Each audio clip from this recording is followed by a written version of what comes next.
Hello, everyone. You're listening to Baby Steps, sponsored by Soho and Oxford Baby. This is a podcast dedicated to exploring the personal and emotional journeys of parenting. Today, I have Jennifer, mom of two, a 3-year-old and a 1-year-old. Jennifer, welcome to the show. Thank you. I'm so excited to be here. Yeah, I'm excited too. This is my second one today, actually. Awesome. So everything in life, as you mentioned, seems to be a season, right? So let's just start from the beginning, from your first pregnancy, discovering that you were even pregnant, right? Like, did you have an idea? Like, just we'll go through the first trimester, if you don't mind. Yeah. No, not at all. So our pregnancy was planned with my Okay. husband. We were ready to become parents. Um, and then we found out I was pregnant the week that the world shut down No during way. COVID. Oh Yes, my that was the week. So goodness. that's how I remember it, like perfectly, because that was the week. Right. I found out I was pregnant, and then Do you remember where you were when you found, like, were you at home? Were you at the doctor? Were you like, did you have an idea? Like, did you kind of know that you were pregnant or? so we want to get exact. I remember the exact I moment. do too. That's why I'm asking. I was on my treadmill. I was Yep. running, and Yep. I felt nauseous again. And I was like, "Oh my God, I think I have this COVID. Like, I think I have COVID and this thing that people are talking about." And then, like, I had this moment. So I run a lot. I'm a Yeah. runner, and Okay. I clear my mind when I Yes. run. So Mhm. so it's very important to clarify that. So anyways, I'm running and I'm like putting all the pieces together. I'm like, oh my gosh, it could be COVID or it could be pregnant. And so I already had pregnancy tests at Yeah. home because Yep. we were trying to get Trying. pregnant. Yeah. And I take the test and it's positive. Yeah. And I was like, oh my gosh, I'm pregnant. Yeah. So at that point, when we talked about it with my husband, we were excited, obviously, Was but then he there? Like, was he there when you yes, took it? Okay. but we were also horrified at the same time. Well, it's a scary time, right? Like, Not at the idea of becoming pregnant. right. Um, but we were like, what does this mean? Because this sounds extremely serious. Like what's going on in the world Right. sounds extremely serious. Yeah. So that was the moment I found out. And I remember we used to do pre-pandemic, we would get together with our friends and do a breakfast. I think we did it Friday mornings. I don't remember them, but we Right. met before work for breakfast. Right. And we're sitting down at breakfast and we're talking about what's going on in the news. And my husband tells the table, he's like, you guys, the world's gonna shut down soon. Like it's Yeah. just a matter of days before they announce that we're shutting down the US too. And everyone's like, oh my gosh, Derek, his name's Derek. Uh-huh. Like, Derek, you're just being dramatic. And he's Right. like, no, the world's about to shut down. And the world shut down within like 3 days. And so at that point we were like, well, now no one is really going to find out that I'm pregnant and suspect anything because I was super nauseous all the time. And we were like, Ugh. maybe the world will open back up in like a month or two and then we'll get to be like, surprise. And at that point, this is in March of 2020. Yeah. My husband was supposed to graduate from his PhD program that semester in May. And we had been planning a graduation Oh celebration. my goodness. And we were like, we're going all out. Like, this is a big deal. Absolutely. Yeah. We have a PhD. Like, we've invested so much into this. And so we had saved money to throw this huge celebration. We had told our parents when it was going to be. Everyone was flying in for the graduation. And we were planning on announcing our pregnancy at the graduation party because all of our family and close friends were going to be there. So right. Yeah. Why not? The perfect. Yeah. So we're like, we're gonna celebrate that we're done with the PhD and also surprise, we're pregnant. That was our big dream. Obviously that didn't happen. And my pregnancy and this journey to motherhood was way different than what you thought. Yes. Tell us about it. Like, what did you like? I mean, besides the pandemic, right? Like, that had to be super. I mean, that was stressful, even being in like the house. Like, like you were just be even. I just remember, like, and I haven't spoken to anyone that was pregnant during that, the pandemic. But like, just bringing in the groceries, like, you didn't know, like, the unknown was like, so like, just cleaning the groceries like crazy, and like not Exactly. answering the door, and like it was like Exactly. I was at that point, I was a professor, clinical professor at a university. hmm And the world was in panic mode, right, right? absolutely. My job was in total panic because I worked as part of a graduate training program. hmm And so we were trying to figure out, how do we still help these students fulfill the requirements they need to graduate? right, And my students needed clinical hours. They needed right, clinical work. They right, needed face to right. face clinical work. So we're trying to figure all of this out. And I just remember it, Kristen, as this time of darkness and panic. And I hate saying that And no, because that's not how I think about my children. no, but it's scary. We've never faced something like that, right? So how do you even navigate through that? It's like being a parent for the first time, right? Like, Right. you could read every book, you could every piece of advice.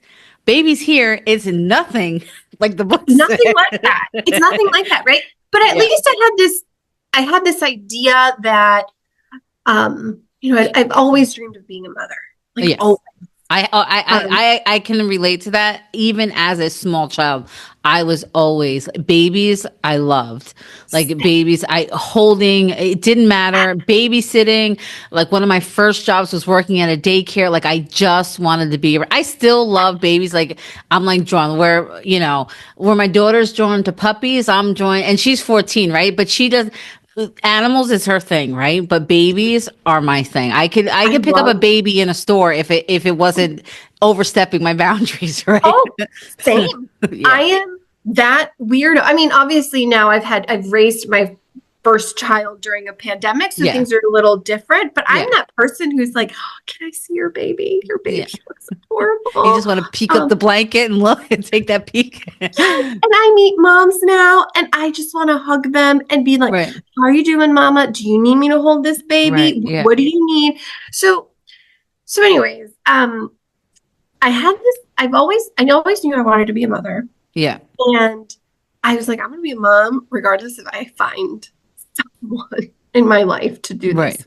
Right. And I got really lucky and am married to the most wonderful human in the world That's besides my so children. awesome. Yeah. Um, and so I thought that being pregnant was going to mean we were going to get to go to appointments together. We were going to get to do our ultrasound together and do all of this stuff that you are, Waited for yeah. all those years. Yeah. Um, my mom loves planning parties. Yeah. And I think to this day, still tells me that she is still sad that she didn't get to plan a baby shower. Yeah. Um, so Kristen, no one ever got to see me pregnant in Yeah. my family because I live in Indiana. My Yeah. family lives in California. My Okay. husband's family we're kind of spread out all over the country. hmm No one ever saw me pregnant. Yeah. Like, besides my coworkers Yeah. who kind of saw me at a distance and the students I worked with, Yeah. no one in my family saw me pregnant. Yeah. So there's that part. And then my husband, we got to experience a total different pregnancy with our second child, but with our Right. firstborn, he couldn't walk into appointments with me. So I remember the first time we got to hear the baby's heartbeat, I had him on the phone Yeah. and I was like, "Do you hear that?" And Yeah. he's like, "No." Like we were trying to figure out how he could hear our Right. heartbeat. Like, we didn't get to have that Yeah. moment Yeah. together. hmm Um, and reliving a pregnancy the second time when the world is different and Yeah. we've been back up, I now realize what a different experience my first pregnancy Right. was. Yeah. Um, That was wild. Yeah, no, that's crazy. So like even when you after you okay, so like let's go to you had the baby, right? Like so you have, well, let me back up a little bit. So besides I mean you have big changes, right? So your the way that you even navigated through your pregnancy was very different than Hmm. a lot of people. Right. So now we're like fast forwarding to the, to your third trimester. We're not quite there. And you're getting ready to have baby number one. So, I mean, as far as the pregnancy goes, besides not being able to, anyone see you pregnant, how did you feel? Like, how did, like, mentally, physically? I mean, besides mentally, besides the family not seeing you, I mean, like, Right. mentally prepared for the baby and, It was, and I say this because I've been in situations where I've gotten to talk about it again. yeah, It was very lonely. yeah, It was very lonely. It was very dark. yeah. I remember that time, and I hope that I get to share the full experience and my full thoughts on it with my son whenever that time comes, because I Right, don't want him to hear like it was such a dark time, right, yeah. and but it was just such a dark time. Yeah, Like I can't even begin to imagine it because was, like you look forward to people seeing your growing belly and like yeah, just so happy and excited. Not that people aren't, but it's different when they physically see you and physically see see your baby, right? So here you are, third trimester, you're trying to prepare for baby to be as excited as you could be, right? So right, in preparation for baby, at that point, like what was because now people can't come over like that. I mean, you're not taking, you're not taking that chance, right? Like no, people are still popping up sick and we don't right. really know. So what was like get preparing for your son? What was like priority? Was it the nursery? Like what did you try to focus and make enjoyable at that time besides, knowing that he was coming? How did Yeah, you make the best of your situation? we spent time in the nursery. Yeah. Um, but honestly, Kristen, I think my husband and I were in such panic mode in our own ways. Right. And I don't want to make it seem like we were running around like not No, knowing no, what no. to I do. But get it. I understand. I think we poured our energy into our work Right. because there Okay. was nothing else to do, To to be do. honest No, with you. I get it. I mean, I It had a was, school age child, so I'll share that experience. yeah, I'd love to hear. So it was Yeah. that, and we're both very active people. Okay. And so we would go on these super long walks all the time. So if there's something bright in that season of life that I remember, Hmm. it was my walks with my husband. And Um, see, you can hold on to those. Like yes, that's yeah. like So now you could tell your son, me and daddy used to take these long walks. Like you can make it still a positive, even if it was a negative situation, right? Like, exactly. And we got to prepare in that way. We weren't, right. I would say, physically prepared because honestly, I want to fast forward. I ended up having to be induced Okay. at 37 weeks, which was unexpected, and I hadn't planned to prepare the nursery and do all of the things that they give you, like the list of Yeah. things Hmm. that they tell you to bring to the hospital. I was like, oh yeah, I will do that at week 37. That's stuff with work will be organized. Week 37, I'll get everything ready. Well, I had him at week 37, Me which meant too. nothing. Today's actually my daughter's 14th birthday today. Oh my God. Yeah. So Happy birthday to her and yeah. happy birthday to you. Thank. So I don't know what made me get my stuff ready early. Like I don't know if it was excitement. I Yeah. have no idea, but I just happened to get it ready early for whatever reason because I So you wasn't were due. ready to go at week 37. Yeah, I was ready to go and I wasn't due. And I look back on my Facebook timeline, you know how the things come up, like pop Yeah. up. And it was weird because it said like it popped up on Sunday, like, and I posted, I said, getting ready, I'm all prepared, ready for her to come. And little did I know that she was going to come 4 days later, right? Like it was, Isn't it crazy? My water just broke. Like Oh my I God. had no idea. I had no pain. There was no idea that she was even coming early. Well, you see, you got to experience like the physical symptoms. Yeah. I went to the doctor and they were like, I remember the nurse took my blood pressure and then she's like, "Do you feel okay?" And I was like, "Yeah, I feel fine." She's like, "Okay, I'm gonna let you sit here for a little bit and then I'll be back." That's all she said. And I was like, "Okay." That's more Uh, nerve-wracking than anything else. it is, right? But at this point during COVID, Right. and I say this because I had I Right. have had another baby and gotten to experience appointments in a very different way. It Right. was not uncommon Hmm. for the healthcare providers to come into the room very quickly, do what they needed to do, and then leave. Like Hmm. more common than what we experience now. And Right. so she leaves, she comes back, she takes my blood pressure again, and she goes, "Your blood pressure is really high. I'm going to go get the doctor. I'll be right back." But she's like in panic mode. Like she looks Hmm. concerned. And I was like, "Okay, I don't really know what that means. That sounds dangerous, but I don't really know what that means." So the doctor comes in and he goes, I'm not even going to check you. I need you to go straight to labor and delivery. Actually, he didn't even say that. He said, "We're going to call an ambulance Oh my and gosh. have the ambulance take you to Oh labor my and gosh. delivery." And I was like, "Why?" And he's like, "Because your blood pressure is high." And I was like, "I hear what you're saying. Can you please explain Yeah, a like don't little just put me on an more?" ambulance and say here. Right.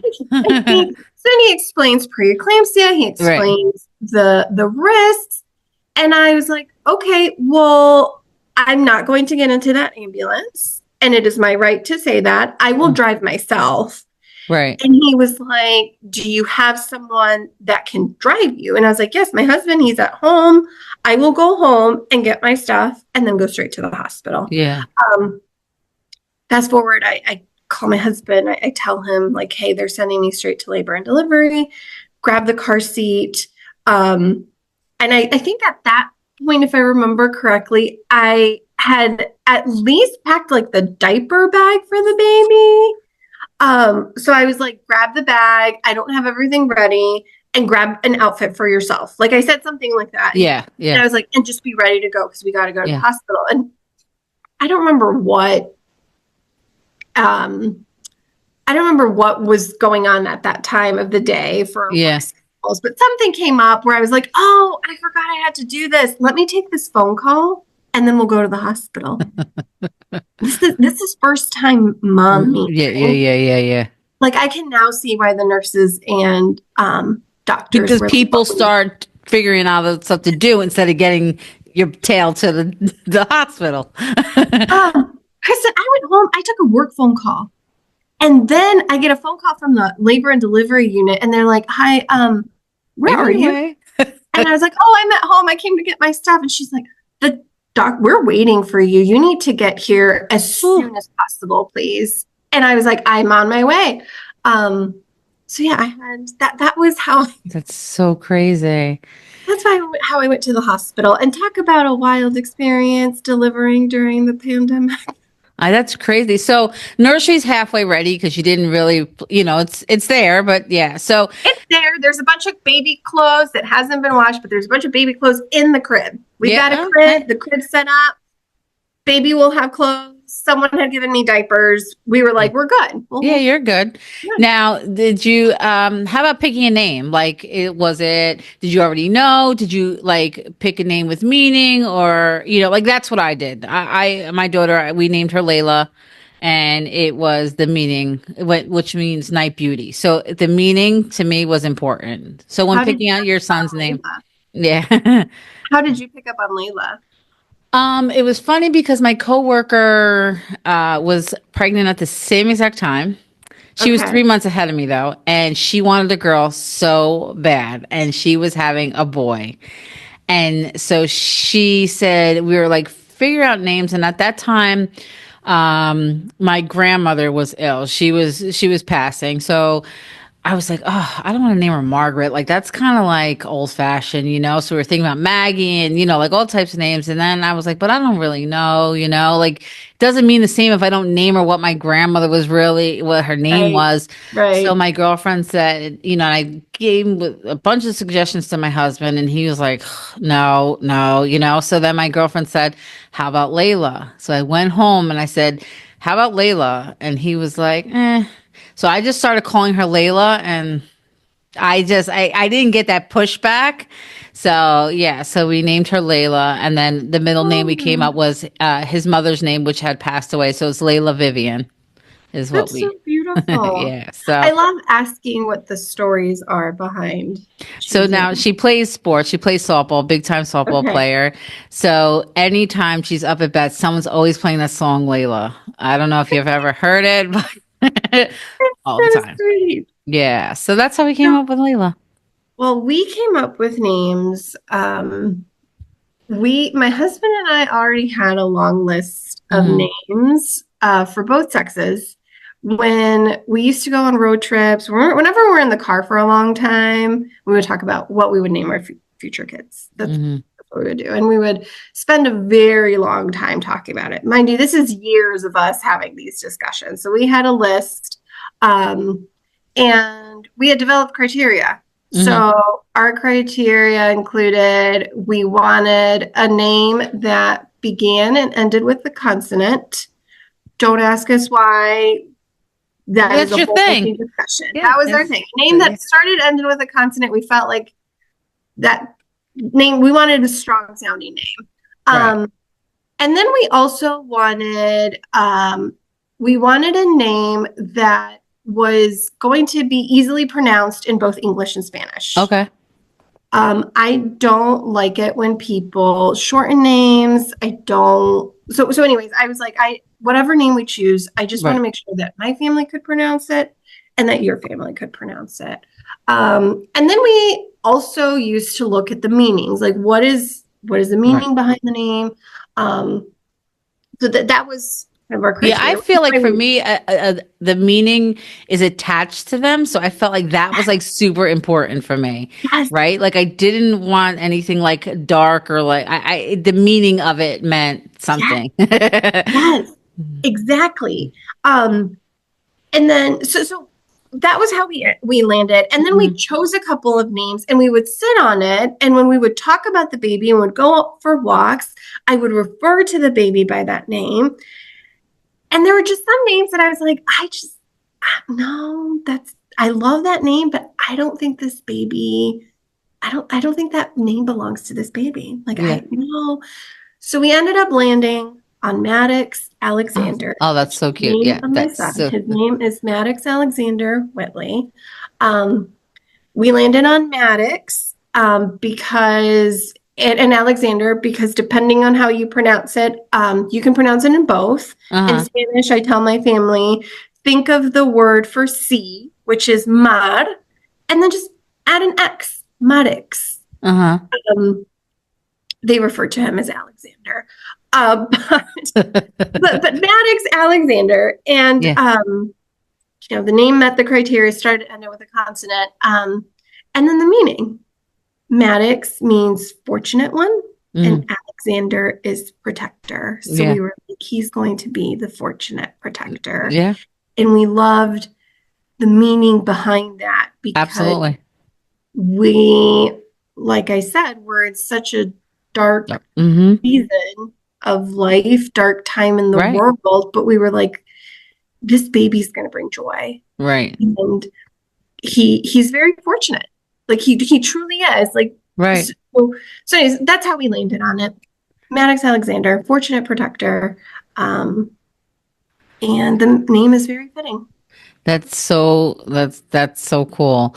So like now like for me it was important like I don't know about for you guys. I mean, I'm assuming you guys had your house or wherever you were going to live, already, but like where we were going to raise our daughter was very important, right? The community Mhm. that we were going to raise her in, the schools that she was like that was another priority, right? Like the Yeah. school system was huge because eventually, yeah, when they're babies, it really doesn't matter, but eventually it's gonna matter, you know? Yeah. So, was that, I mean, you guys, so was that important to you? Like knowing like when you chose your house, okay, eventually we're gonna have kids and Oh, absolutely. We are now in a different house. right, But we chose that house knowing we wanted a family. Our old house, um, perfect. It was cozy. It had the exact number of rooms that we wanted. And we were like, right, this house is so small that you're always going to bump into each other. And we want that.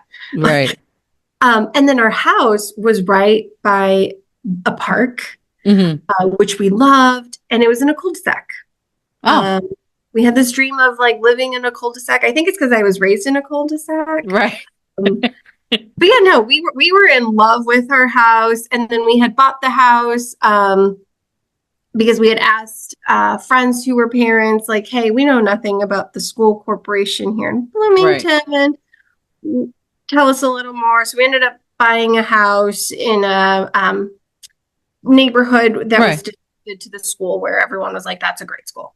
So yeah, so we Yeah. had thought about all of that way ahead Yeah. of time. Yeah, no, that's yeah, that I feel like that's important, right? Like to uproot, I mean, especially now, I mean, thank goodness you had that all figured out, right? Because that would have just been like the icing on the cake with the COVID and everything. That would have been like, insane. So let's now your son is born. At that point, I'm assuming family still can't come over. So at what point was your family able, like, how old was he when you were able to start allowing him to, are people, able to see you guys again and feel Yeah, comfortable? Because, it's one thing for you guys, but you have this baby, right? So like, right, right. So we were very strict yeah. about who could come into the house, who Mm-hmm. could interact with the baby. My parents did get to come a few weeks after the baby was born, and the timeline's a little fuzzy, but I remember it was December because the plan was for them to stay for a long time so that Okay. they could help. But then at that point, if I remember correctly, LA County was starting, or in California was Hmm. starting to announce that they were going to be potentially be going on a even greater lockdown. So if you were traveling, there was going to be this whole process. And my mom was like, I can't get stuck here. Like, I need to be back when I say that I'm going to be back for work. Hmm. So they only ended up staying for about a week and they Mm. flew back. Yeah. And then after that, gosh, the few visitors that did come were people that would reach out and would say, "Hey, I just got tested for like at work." We had friends that work in academia or in government, and they were like, "I have to get tested every week. How do you feel about me coming to help to meet the baby after I get tested on such and such week?" There was like a lot of planning Yeah, behind I it. know. I know. My sister-in-law worked in the hospital. So here, she's getting tested all the time. It's still very nerve-wracking because half the time you get tested and you've already been positive. Like, Well, there was that, but honestly, most people met Maddox through our living room when, window. Our old house had a big window in oh, the that's living cool. room, and Yeah. we would open part of the window so that we could talk to people, Yeah.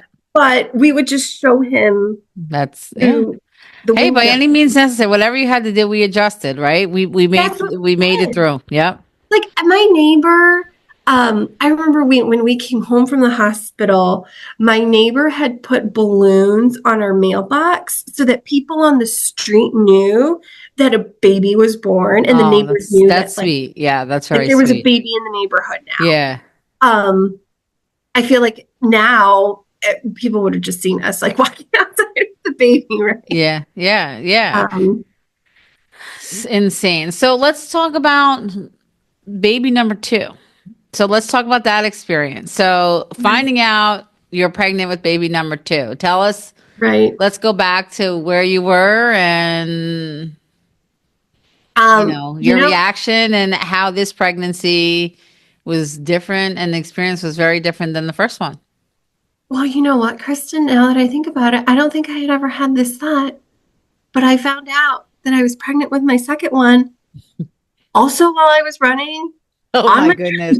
now that I'm thinking about it as you're asking me this question, I had never thought about that. Yeah. Um, It's that with treadmill or that, running, running.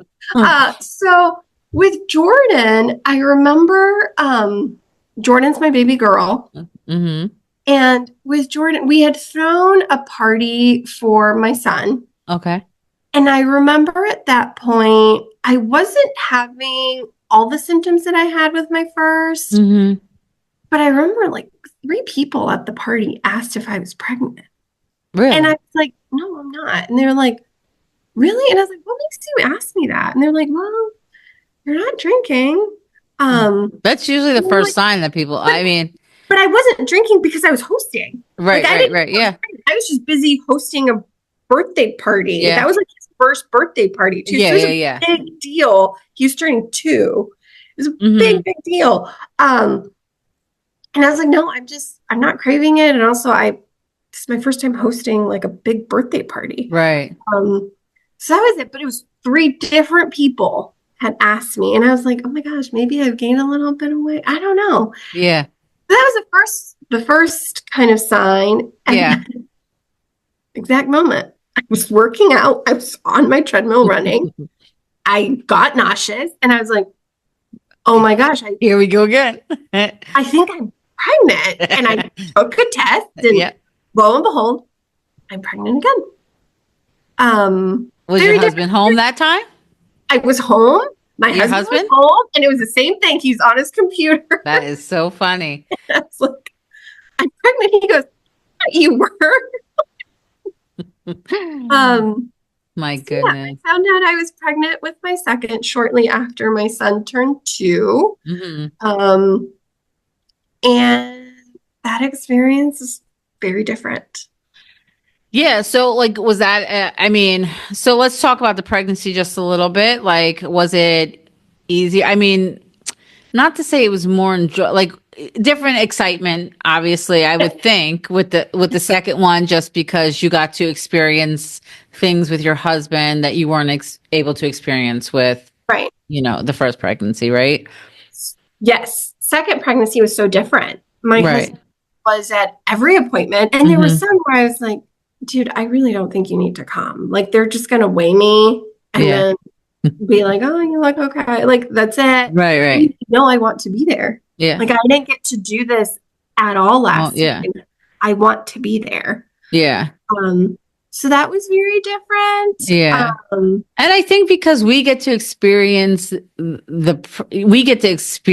our experience is very different, obviously, from theirs because, Right. we get to feel the baby. It's more real for us from day one than it is for them, right? They can see the growing belly a little bit, and so it's Right. those little things that they have to look forward to, right? Like we get Right. looking forward to the kicks and all that, and all.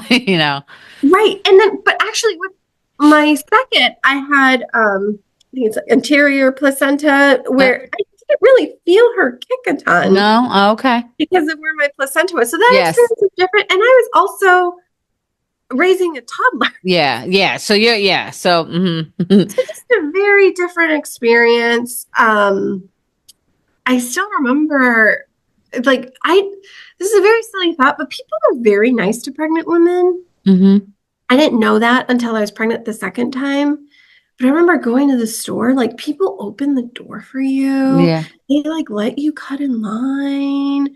Um, Random people will comment on your body. Sometimes the comments were kind of weird, but for the most part, people were like, yeah, oh, it's so beautiful. I didn't get to have any of that the first time. So I yeah, remember it caught me off guard. Like, yeah. what? Just soak it all in, right? Take it all in. So, so that experience was just very different. Very, very different. Which is awesome, right? Like at least you got to experience that, right? So you Right. weren't. So that was awesome. Was there any different? Did you have different priorities preparing for baby number two, or you were kind of just like, okay, we kind of been through this, No preeclampsia with the second baby, or I did actually, which with the second baby, it meant more doctor's okay. appointments because of what happened the first Yes. Okay. time, more monitoring. Yeah. I was considered high risk. And so I think the second time, the first time I felt stressed just because of where we were in the world. Right.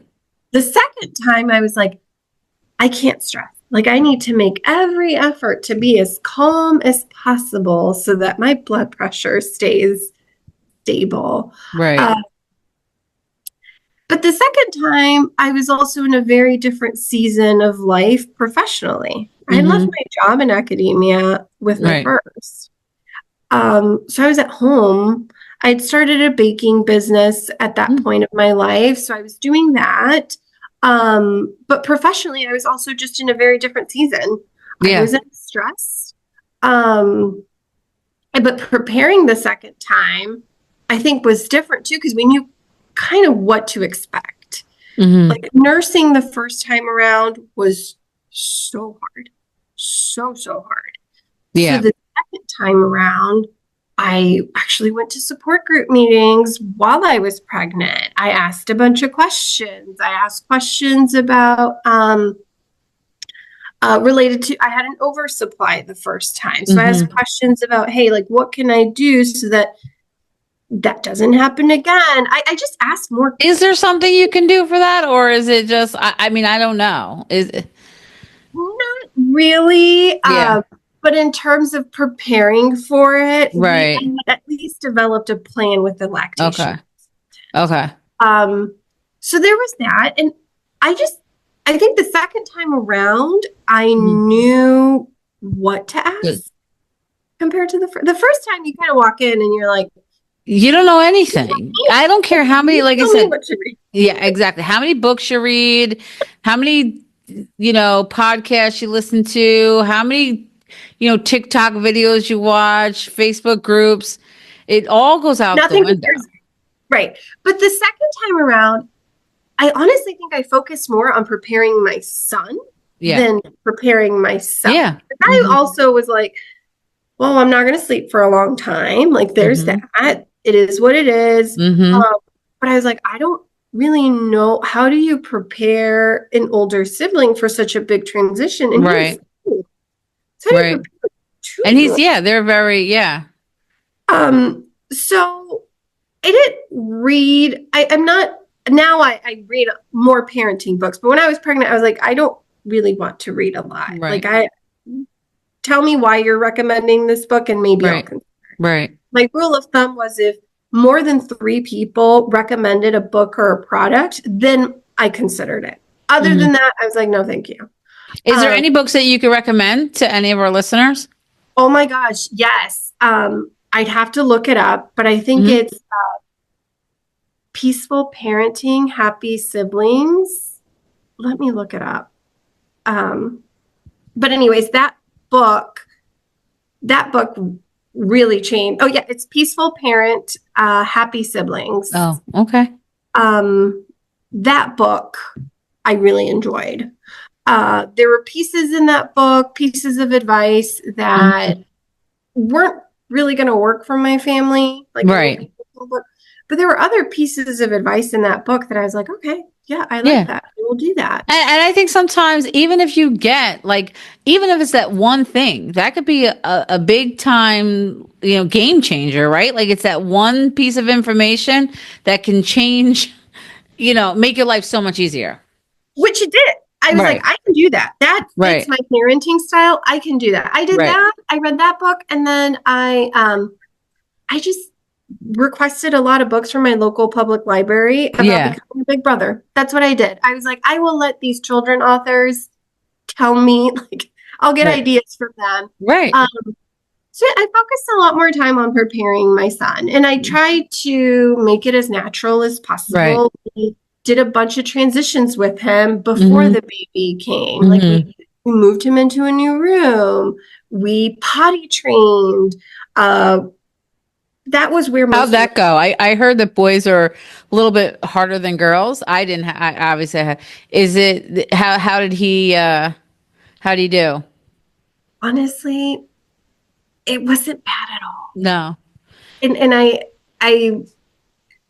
have a hard time sharing that. I hope your listeners don't like Yeah, no, my angry and want sister-in-law, to my jump in nephew and was very easy. Like within like 3 days he got it, right? Like within 3 days he legit got it. He would wear something at night but still wake up dry, but but I heard typically sometimes boys, now his brother, my nephew, yeah. wants nothing to do with a toilet, a potty, anything. They're totally two different It's kids, different same for every parents.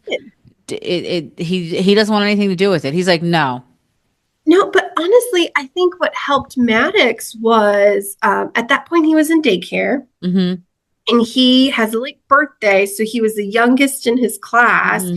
but all of his friends Went were potty train. already potty training. So he Yeah. was seeing what his peers were Right. doing and he was like, I want to use the Yeah. potty. Mm-hmm. So he showed us all the precursors and he was interested in Awesome. it. And we were That's like, you know so what? cool. Let's just go for it. So we Yeah. asked our friend parents, we were like, okay, so how did you all prepare? And everyone, more than three people, recommended the book. Mm-hmm. And so we read through the book and we were like, okay, yeah, we'll take bits and pieces from this and see what Mm-hmm. our family. And we did it. It wasn't terrible. I mean, it wasn't easy. There Yeah, were a yeah, bunch yeah. of accidents after, but we did the oh crap. I think it's called oh crap potty training book. Okay. It's very popular. Uh, we read through that. We took bits and pieces from that. We potty trained during a long weekend, and it was great. That's awesome. So now that his sister's here, right? Like you had baby number two, you bring her home. Yeah. How did that go? That was wild. Was it? Uh, Yeah.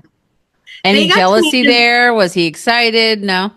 No, Maddox is a very patient, loving kid. He's Mm-hmm. just patient is one of the words that comes to mind when I think of Mm-hmm. Maddox. We had this plan with my husband of how we wanted the kids to meet. The original plan was for them to meet at the house, but they ended up having to meet at the hospital because I got preeclampsia again. Yeah. We Mm-hmm. had a very long hospital stay after. Um, I had bought each of them a toy, like something to exchange. So Mm-hmm. when Derek brought Maddox to the hospital to meet Jordan, he had something to give his sister. Mm-hmm. But honestly, we didn't prompt him. He met her and he was like, hi, Jordan. I'm your brother. I'm Oh, that's Maddox. so sweet. I love you so much. Like we have it all on Right, video. right, right. He's, Yeah. he's just so sweet. But then when we came home, honestly, we divided and conquered. I was in charge of the baby and my husband was in charge of Maddox. And that's how we survived. Like we were just like, We always figure it out, right? There's always, I mean, no storm lasts forever, right? no, So, we get through it, right? Just when you don't think there's light at the end of the tunnel, it gets there. It just takes, sometimes it takes a while. everything's a season. Right, absolutely. So also, you mentioned in your pre-interview, you're raising two bilingual children, Yes.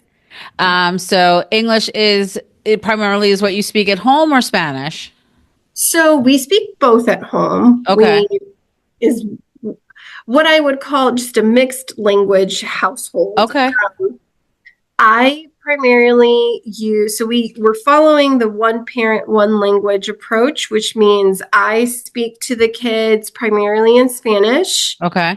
My husband speaks to the kids primarily in English. Okay. The kids go to a Spanish immersion daycare and preschool. Okay.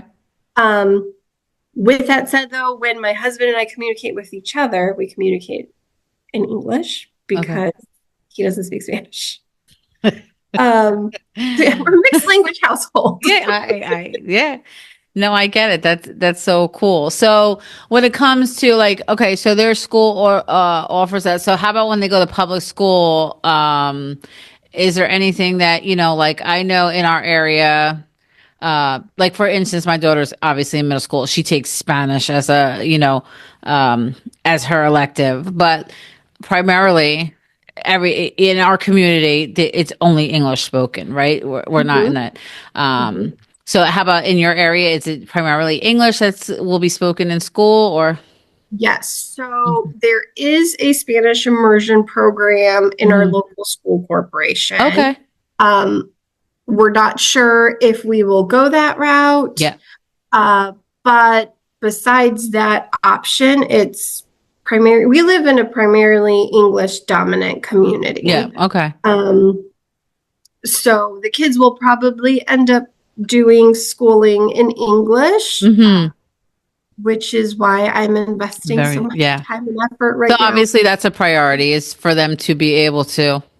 Yeah, which is awesome. Yeah. So my daughter is actually she loves speaking Spanish. My sister-in-law is Dominican, so she speaks to her in Spanish, and my sister and she Amazing. forces my daughter to speak back to her in Spanish. Although my sister-in-law speaks English, so so she forces her, and she's actually going on a trip to Mexico in 2 weeks with my parents. So yeah, so they'll ask her to speak it, in Spanish just to so and it'll be but she loves it. She I loves love it. it. I Yeah. think that's so important. One, being able to show why Hmm. it's important Hmm. without explicitly teaching it, being able Right. to show the value in being Right. bilingual is so important. But also providing those opportunities Right. Yeah. for children to use the second Yeah. language. Right. Um, but honestly, Kristen, I think now that I'm a parent and now that I'm doing it, I recognize that there's a lot of effort that goes into thinking about what to do and how to raise bilingual kids. Yeah. And now I'm not even thinking about just bilingual and just speaking it. I'm biliterate. I speak and Hmm. write in both Right. languages. Hmm. Now that I think about it, I'm like, okay, so I think I've got the oral language part. How am I going to teach my kids to be biliterate? What Hmm. if the Spanish immersion program doesn't work Right. out for one reason or another? How am I going to do that? Um, all of these questions. I know. And within this company, you have a lot of people that, they call or or they'll email and Mhm. thank goodness for, Google Translate because unfortunately I can only speak, little bits and pieces of Spanish, right? So it's difficult. Like we have a Spanish speaking person here, but like, she can only help us so much, like so when you get on the phone, it's just, it just shows you how important it is, to have to know Spanish really, because that's, a lot of our customers call and unfortunately I can't, we always have to wait for her, put them on hold and wait for her to get off the phone. And, it's, it How do you stinks. teach? Right. And so, how do you teach a young child or a Right. young teenager that it will pay off to be I know. bilingual later in life? Like, that is something that I think about all of the time. Right. Because if you think about most communities, I would say, in different parts of the Yep. country, primarily English dominant, unless you're lucky and you live maybe on a coastal Hmm. community where it's a little more diverse. But um, English is the dominant language. English Hmm. is what they're reading in street signs. English Right. is what they're hearing at the store. English is what it's everywhere, Right. right? So they naturally pick up that English is the dominant language. And as parents, trying to raise bilingual kids, you have to make that intentional Right. effort of showing them the value in Right. learning more than one language Right. because I Absolutely. If I could would go love it. back and I would do it 100%. 100%. I You really ask, would. I would say you ask most parents in this day and age, would you like to have a multilingual kid? And they'd be like, yes, of course, gosh, yes. Um, but it takes a lot of effort to do that, right? My son is now, he's 3, he's in preschool. Kids naturally also have this shift in their language use where even if they're bilingual at home, in his case, they're speaking Spanish at school. Between the kids, they're using a lot of English. Yeah, I know. And you're not going to monitor what they're saying as they're Right. playing, right? But they're using a lot of English. So sometimes now he's at a stage where he'll tell me stories in English because that's the context that he has. I was playing with my friend James, and he's telling me this story Right. in English. Right. And so I have to make that intentional effort to remember I'm trying to instill bilingualism. So I'm going to respond to him in Spanish. Right. I'm going to ask him questions in Spanish. Yep. And now I even have him, I'm like, ¿me lo puedes decir en español? Like, I'll tell him, like, can you please say that to me in Spanish? And there will now be times where he's like, Mommy, how do you say this? So we're having these back and forth conversations, but there's an intentional effort there. Right. That's so awesome. That's so cool. Yeah. So what advice can you give other moms going through this journey of pregnancy and, parenthood, or just in general? Like, what advice would you leave telling somebody? I would say that everything's a season. Seasons come with new beginnings, and all seasons come to an end. So it doesn't really matter what stage of parenthood you're in, but if you're in a really hard stage, just remember that everything's a season. I obviously don't know much about past 3 or soon to be 4. But I mean, your first 3 years have been pretty pretty eventful. Yeah, absolutely. But I will say, parenting during a pandemic, 0 stars. Become a parent, I would say, for the first time. But with that said, going back to what I was saying originally, everything comes in a season. You're in the thick of it, and you're sometimes like, am I ever going to sleep again? Is this ever going to get better? It does. Absolutely. I remember, and again, this was 14 years, but I remember crying to I wanted to be a mom so bad. And I love every minute of it. But I remember crying and saying, Mom, I am so tired. I am so tired. And not because she wasn't sleeping. It's because everything else. Okay, she's not sleeping, but I'm sleeping with, I got to make sure she's breathing. Should she be on her back? Should she be on her stomach? Should she, you follow the rules. But my mom was like, I'm not telling anyone, don't listen to your doctor, but my mom was like, you survived. Like, try her on her stomach. Like, if,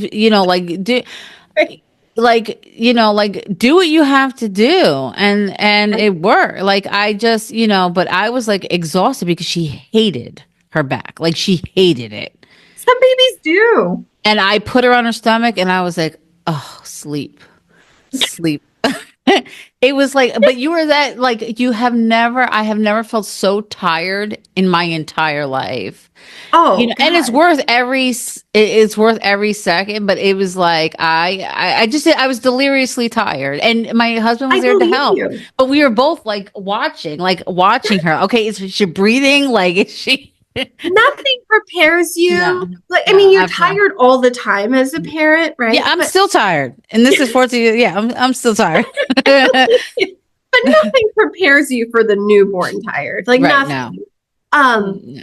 But it's a season. And with that said, I would say, as besides everything being a season, just acknowledge how you're feeling in the moment. Right. And know that your experience, your feelings, they're valid, they're real.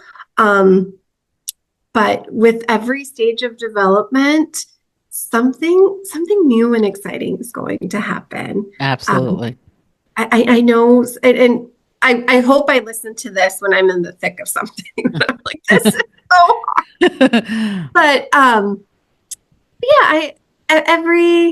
every stage of development is fun. There's something new and exciting that your child is going to eventually learn, and you're going to look back and you're going to be like, wow, season of life was really hard, or wow, that was so beautiful. I miss it. Yeah, Um, absolutely. It's crazy. Jennifer, thank you so much for agreeing to speak with me today. It's been an absolute pleasure. Thanks for sharing your story. And this was a good one. I Thank you mean, I'm so much. sorry that you went through so much, but it was a very interesting to hear because, I haven't spoken to anyone that was pregnant during the pandemic and just that struggle, like to hear it, but I'm glad you got to experience it again and had a very different experience. So at least you rebounded from that one. I have, and thank you so much for giving me the opportunity to Absolutely. share my story. It's been an absolute pleasure. Thank you so much. Of course, thank you.